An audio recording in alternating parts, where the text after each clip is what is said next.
मुंबईमध्ये आजही महाविकास आघाडीची बैठक होणार आहे। या बैठकीमध्ये जागा वाटपावर चर्चा होणार आहे। कालही हॉटेल ट्रायडंटमध्ये जागा वाटपावर चर्चा झाली। दरम्यान आज तरी जागा वाटपाचा तिढा सुटणार का हे पाहणं महत्त्वाचं असेल। महाराष्ट्र काँग्रेसचे प्रदेशाध्यक्ष नाना पटोले, गटनेते बाळासाहेब थोरात, विरोधी पक्षनेते विजय वडेट्टीवार आज दिल्लीला जाणार आहेत। सकाळी 10 वाजता स्क्रीनिंग कमिटीची बैठक होईल आणि त्यानंतर 6 वाजता ते केंद्रीय निवडणूक समितीच्या बैठकीला उपस्थित राहतील।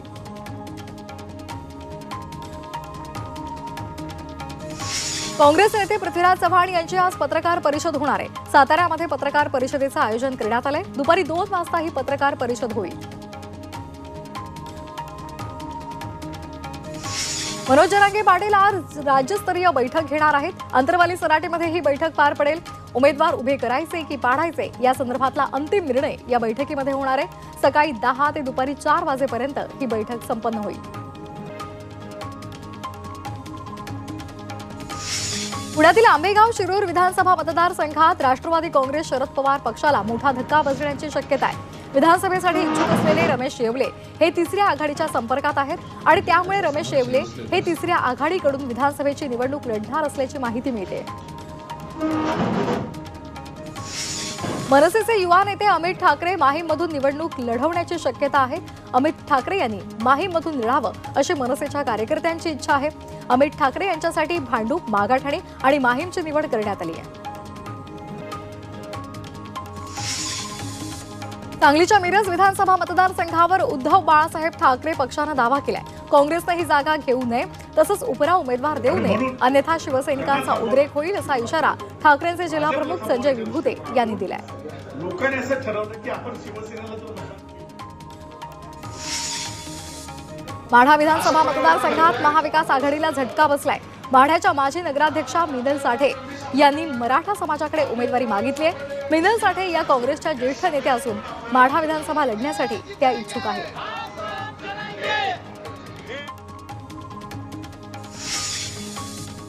अमरावतीमध्ये भाजप नेते तुषार भारतीय आणि पदाधिकाऱ्यांनी आमदार रवी राणा यांच्या विरोधात बैठक घेतली। तर ही बैठक अधिकृत नसून ज्यांचं अस्तित्व नाही ते बैठक घेत आहेत असा पलटवार रवी राणा यांनी केलाय। दरम्यान भाजप माझ्या सोबतच आहे, कुणीही माझ्या विरोधात नाही असा दावा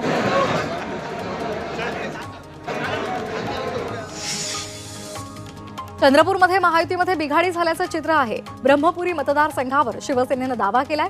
महायुतीमध्ये चंद्रपूर जिल्ह्यातील 6 पैकी 2 जागा शिवसेनेनं मागितल्यामुळे भाजपची मोठी अडचण झाली आहे।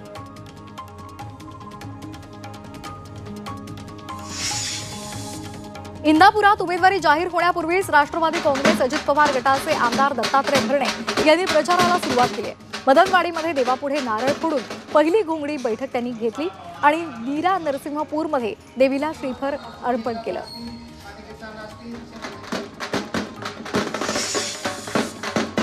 नाशिकचे भाजपचे ओबीसी सेलचे जिल्हाध्यक्ष संजय गीते यांनी सिन्नर मतदारसंघावर दावा केलाय। ही जागा महायुतीमध्ये राष्ट्रवादीला न देता भाजपला मिळावी अशी मागणी त्यांनी केली। तर ही जागा भाजपला न मिळाल्यास बंडखोरी करून निवडणूक लढण्याचा इशारा त्यांनी दिलाय।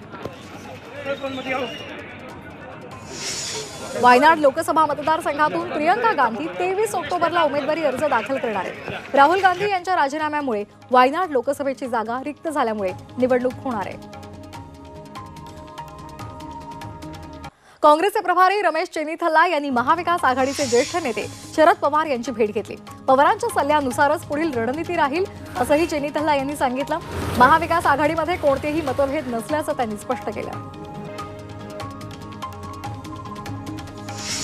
महाविकास आघाडीमध्ये जागा वाटपावरून होत असलेला वाद मिटवण्यासाठी शरद पवार यांनी पुढाकार घेतला।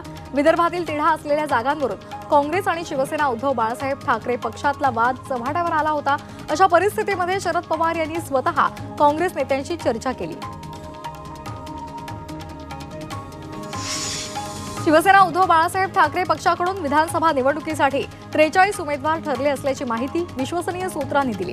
या 43 उमेदवारांना तयारीला लागण्याचे आदेश मातोश्रीवरून देण्यात आल्याचे समोर आलेलं आहे।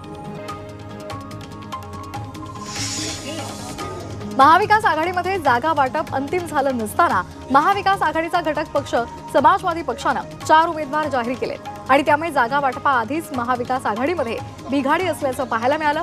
समाजवादी पार्टीचे राष्ट्रीय अध्यक्ष अखिलेश यादव यांनी 4 उमेदवारांची नावं जाहीर केली आहेत. केंद्रीय गृहमंत्री अमित शहांनी महायुतीमधील नेत्यांना कानमंत्र दिलाय. पक्षीय मतभेद बाजूला ठेवून प्रत्येक उमेदवार महायुतीचा समजून प्रचार करा असं आवाहन शहांनी केलंय.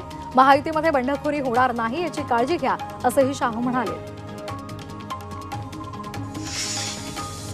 महायुतीची जागा वाटपाची चर्चा ही अंतिम टप्प्यामध्ये आलेली आहे आणि याबाबत सकारात्मक चर्चा झाल्याची माहिती उपमुख्यमंत्री देवेंद्र फडणवीसांनी दिली आहे. तर क्लिअर झालेल्या जागा तो पक्ष आपल्या सोयीने जाहीर करणार असंही फडणवीस म्हणाले. कोल्हापूरमध्ये महाविकास आघाडीमध्ये बिघाडी झाल्याचं पाहायला मिळते. काँग्रेसचे नेते सतेज पाटील यांच्या विरोधात राष्ट्रवादी काँग्रेस शरदचंद्र पवार पक्ष आक्रमक झालाय.